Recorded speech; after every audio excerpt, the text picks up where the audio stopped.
Hey guys, it's Louis here from ndxtesting.com, and in today's video we're going to speak about anxiety. Now, research points that 1 out of 5 individuals in the United States suffer from anxiety, and that's about 40 million people. And that's a lot. That's a big number. And it's estimated that 300 million people worldwide suffer from anxiety. That's quite a few.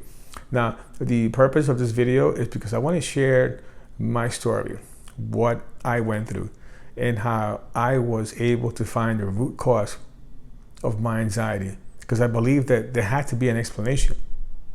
There had to be a root cause of why this anxiety that I've never felt before was taking over my life. I just didn't know what it was, and I needed to deal with it. I needed to learn to find out what was going on with my body, because I couldn't just keep on taking medication and just accept that this is going to be the way my body is going to respond. So I want to share my story, and hopefully there's a link, because no matter what happens to us in life, whether we have anxiety or high blood pressure or whatever the situation that might be that we can't explain, there has to be a root cause, and we have to find the root cause of anxiety if you feel it. So of course we do have occasional anxiety. That means that, let's just say we lose our jobs, or we're going to talk on top of a stage, or maybe some public speaking, or we're going to take a test, or things that just happen to us in life. Then it's normal to have anxiety, and it's always normal to have anxiety when we know where the anxiety is coming from. But when we do not know where it's coming from, and we can't explain it, and we go to doctor after doctor after doctor, and they can't explain it, and that's the problem. And this is where I was able to find the root cause, and I was able to cure myself, because I really believe that it's not in my mind. Something was going on with my body. So I want to share the story, and hopefully I can help you. Now, as long as I remember, I've always been a healthy individual. I've never suffered from anxiety. I've never suffered from depression.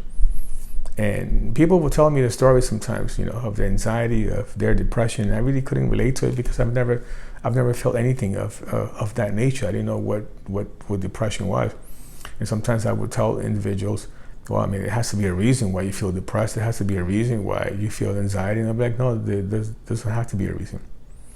You don't have to have a reason to feel depressed. It's just some sort of chemical imbalance. And I just couldn't. At least I didn't believe that for myself. I'm not saying that it's not true. I'm not saying that maybe a person cannot have a chemical imbalance. I just know for myself that if I would ever felt depressed, then I will have to know. I will have to know why. When people tell me about their anxiety or panic attacks, I couldn't relate to it, because I've never felt it. Now I'm in the medical field, and what I do for a living, I do nerve examinations. I specialize in the peripheral nervous system, which is nerves and muscles. And I see patients all the time. I see patients that suffer from anxiety, patients that suffer from panic attacks, patients that suffer from diabetes. All kinds of medical conditions. And they would tell me their stories, and I really couldn't relate. I would just tell them to be as healthy as possible. I didn't know. So when it started happening to me, then I was beginning to worry. So let me tell you what happened. So it must have been like in around October, September 2017. Okay, I started to feel a little bit nervous. I started to feel like something was going on with my body, but I didn't know what. Obviously, I dismissed it, but it just started getting worse and worse. And it got to the point, this is what I will always think about. I didn't know what was going on. It almost felt like somebody had wished bad upon me. I remember that in those times I wasn't talking with my mother. We had a really bad relationship, and she was the only one that I had a bad relationship with. So I even called her just to kind of make peace, and she didn't really answer my call. But at least I felt better that I was able to call her and make peace with her. But I almost felt like maybe she wished me bad, or someone wished me bad. Like, what was going on? What was I feeling? This weird feeling in my gut. And I was feeling a little nervous, and I've never felt that way. I've always been, mentally active and physically active. I always had good conversation with people. I've never had any sort of mental instability, and I didn't know what was going on, but something was weird. I was feeling weird in my body, and I was feeling weird in my mind. And when I would go to work and I would see my patients, then I started just to think about what I was feeling, and I didn't know why. And I would tell my wife, but my wife's just, she didn't know what was going on. But I was, oh, it's just something you're going through. You be fine. I would dismiss it. But anyway, so then one time I had to go to the dentist. I caught an infection in my tooth. All things, right? I'm going through anxiety, which I didn't know at the time it was anxiety. I just didn't know what was going on, but I knew it was something off. So I caught an infection in my tooth, and the reason I caught an infection in my tooth is because I was wearing Invisalign. And not to blame the treatment, but I just kind of I didn't follow the treatment. I just kept playing with it, and after a couple of years of playing with these trays, I caught an infection. And that infection made me lose my tooth. Well, I didn't know at the time, but I caught a serious infection. I called my dentist. He prescribed me some antibiotics. And I went to see him a couple of days, and he gave me the bad news of that I was going to lose my tooth. And he was going to try his best to kind of save whatever I had there. But I was going to definitely lose a tooth, maybe two. And he was going to try his best to make me look presentable. And I was, obviously that made things worse. But I worried, and I mean, what are you going to do? I mean, I did it to myself. So in those times, it wasn't a good place. It wasn't a good time for me. I was worrying too much, and I mean, I don't know what was going on, but I didn't need that bad news. But anyway, so then when it came time to go back for the appointment to do, we needed to do surgery. He needed to take out the tooth and clean things up and maybe patch things up. I put some bone in there. I mean, he had to do a few things. Just before the surgery, before the procedure, I'm speaking with him. We're speaking outside, and he's also my friend. I've known him since 1997, so we have a pretty good relationship. And I just kept thinking about how I felt, and I wasn't feeling right. And he picked up on it. He's like, Lou, don't worry about it. Just don't be nervous. It's gonna be fine. But I'm like, I'm not nervous about that. It's just, I just feel a little weird. I don't know what's going on, but I just don't feel right. Anyway, so just before the procedure, he decided to take my blood pressure. And my blood pressure was through the roof. It was like 180 over something, over 100. My pulse was racing. It was like, my pulse was like 100 or something, bad numbers. And that's all I needed. So now, I don't feel right. I'm losing my tooth. And I have high blood pressure. 3 components. This is coming from an individual that has always been healthy. Now, I don't have any medical conditions. Now, I mean, when that happened, I was about 46, 47 years old. I'm 52 years old now. Actually, I was 48, 47, 48. I'm 52 years old now. I mean, I was pretty healthy, pretty slim. I mean, I'm 5'9", I weigh 175 pounds. I eat right, there was, nothing wrong with me. At least I didn't think so. So with the high blood pressure, he couldn't do the procedure at that particular moment. So, I mean, thankfully for me, his in-laws, his wife's father and mother, they're both MDs. They're internists, and they practice internal medicine, which I'm familiar with internists because I've worked with them. I do nerve examinations. I used to provide services, and I pretty much know exactly what they do, and I will help them with diagnostic technology and ultrasound and all kinds of stuff that I will bring into their practice. That way they can help out their patients, and they don't have to send them out. So they took my blood pressure. It was high, maybe went down a little bit to 160, but it was still high.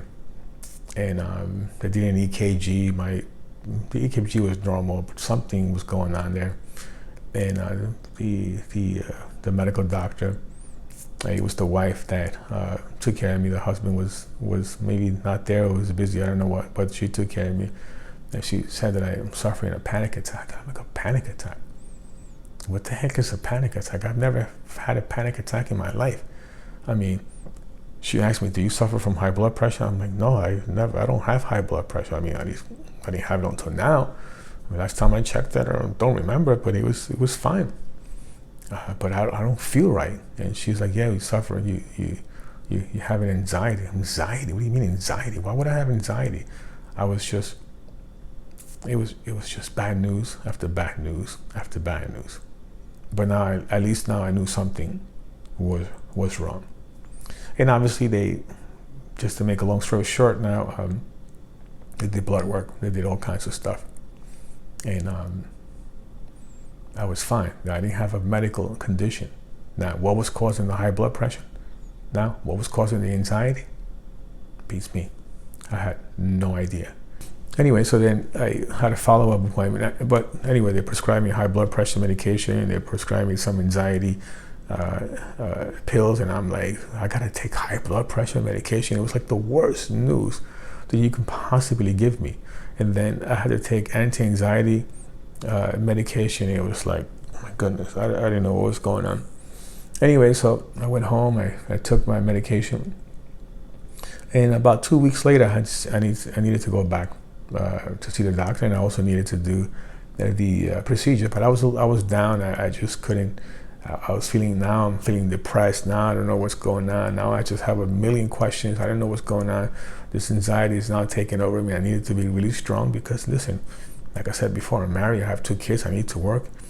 I'm the provider of the house. I have a business to run, and I have to work. I have to be strong. And I've never said to myself, why is this happening to me? Well, I did say why it's happening to me, but I've never wished that it was happening to someone else and not me. It's like, you know what? I have to deal with it. I have to find out what's going on. I just didn't really know what to do. So then obviously I spoke to my dentist, and he says, don't worry about it. If your blood pressure is high, we could still do the procedure. I'll use a different anesthesia. Things are going to be fine. So at least that made me feel better. And I did the procedure. Now, when I went back to the dentist, to the doctor, to check my blood pressure and just to kind of follow up, they took the blood pressure. I was getting used to this anxiety feel, and I didn't know what to think, but I took my blood pressure. My blood pressure was still high. It's when the medical assistants took it, they were like, are you taking your medication? I'm like, yes. Well, it doesn't seem like, because your blood pressure is high. I'm like, my blood pressure is high. And it was high. It wasn't 150, it was like 180 over 90. But my pulse is still racing. I'm speaking to the doctor, and we're going over, and he's asking me, does your father suffer from high blood pressure? No. Now, my father does suffer from anxiety. My mother doesn't suffer from high blood pressure. Occasionally she might get high blood pressure, like something happens, her blood pressure rises. But then again, she's 70 years old. At the time, she must have been 69. But she doesn't suffer from anxiety. She's really healthy, slim, she's fine, my mother. My father does suffer from anxiety. And he doesn't suffer from high blood pressure, just anxiety. And he takes Xanax. And then the doctor and I'm trying to piece things together. He's like, oh, you probably, getting from your father, or that's just the way life is, and we're going to get you some medication, and just, you're going to have to exercise, maybe get on a diet. I'm like, diet? I can't afford to lose any more weight. He says, well, maybe not. Well, diet because of the high blood pressure. You got to exercise, and you'll come out of this. But I'm like, what's the reason? Why do I have this? Like, he didn't know. He's like, you don't have to have a reason. There has to be a reason. But anyway, he couldn't give me a reason. So then after I did the procedure, and I went to the dentist, kind of mixing things up a little bit. So I went to the dentist, had the procedure done, and before the procedure, I was starting to believe that the infection was causing the high blood pressure. The infection was causing the anxiety. I mean, I knew something had to be causing it. I just didn't know what. I just didn't think that all of a sudden, overnight, my body, my nervous system is just going to flip out. There has to be an explanation. There has to be a root cause. I don't want to hear that there doesn't have to be a reason. There has to be a reason. Now, I knew it wasn't mental. I mean, I had a pretty stable family. Like I said, my wife, she's an amazing woman. My kids are amazing kids. I have a good job. I'm not under stress.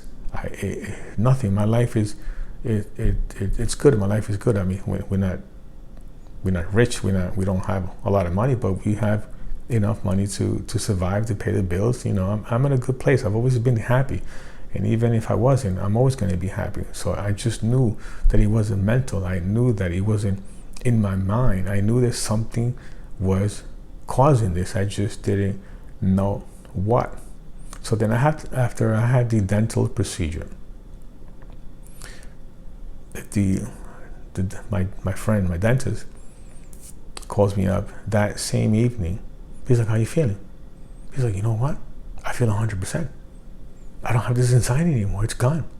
See, I told you it had to be the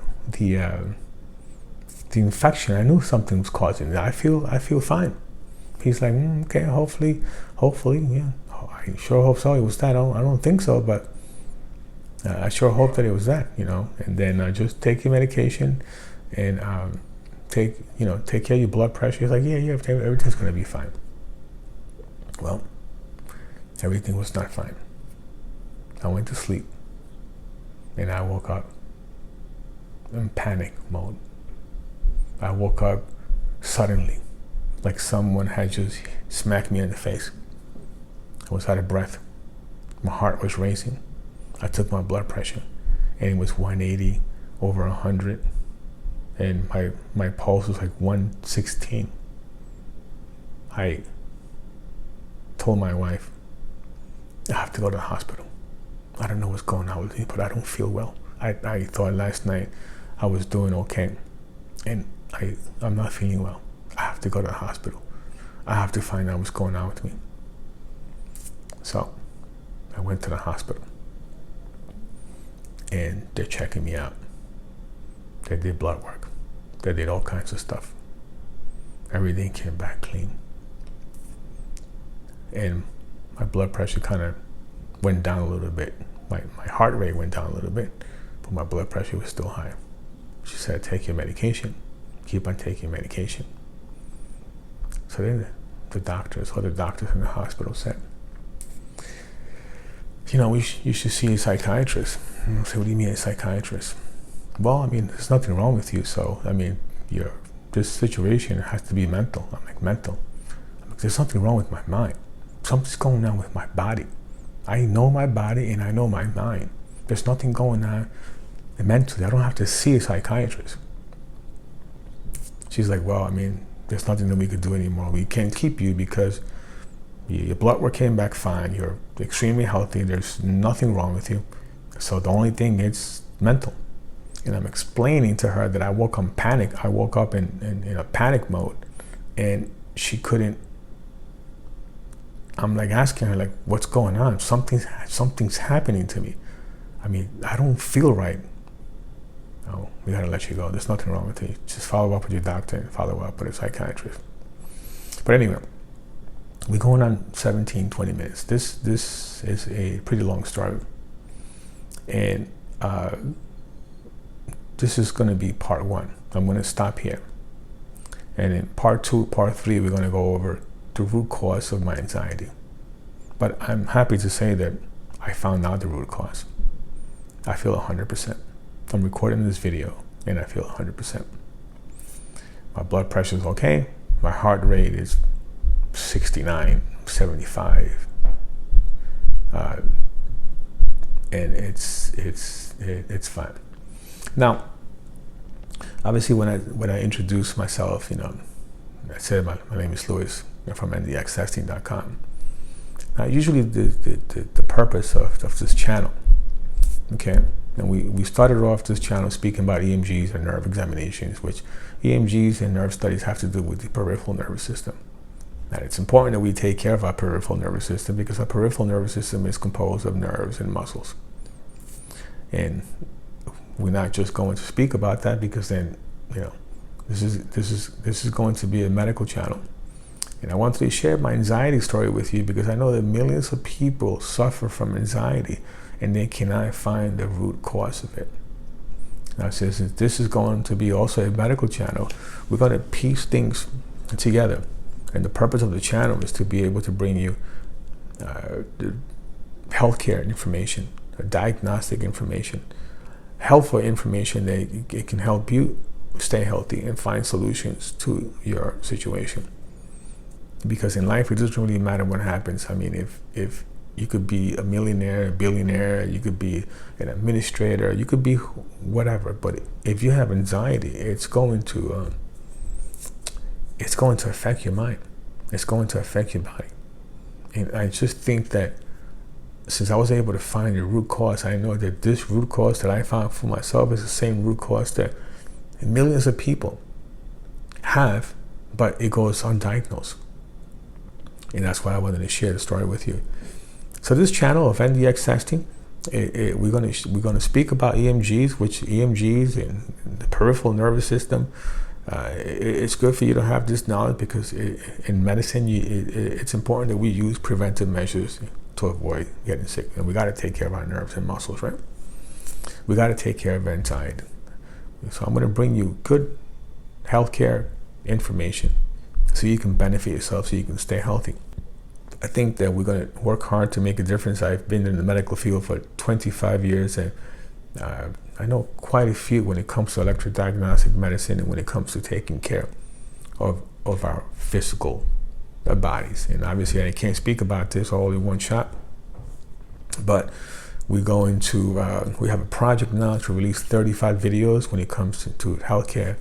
And then after those 35 videos, then obviously we're going to have 35 more. A lot of interesting topics to speak about. The purpose of this channel is to be able to bring you the latest healthcare information, bring you information for you and your family members to stay healthy, so you can establish for yourself a good routine, a medical routine, stay in shape, know your complete body structure and weight according to your body structure. So if you're interested, please subscribe to the channel, turn on your notifications so you know when I bring out my next video. And in my next video, part 2 and part 3, we're going to discuss the root cause of our anxiety, and we're going to record a couple of interesting things. We're already at 22 minutes of this video, and if I keep on speaking, then it's going to go for an hour. I don't want to bore you guys, and just stay tuned for part 2 and part 3. Okay, I'll see you in the next video. Bye bye.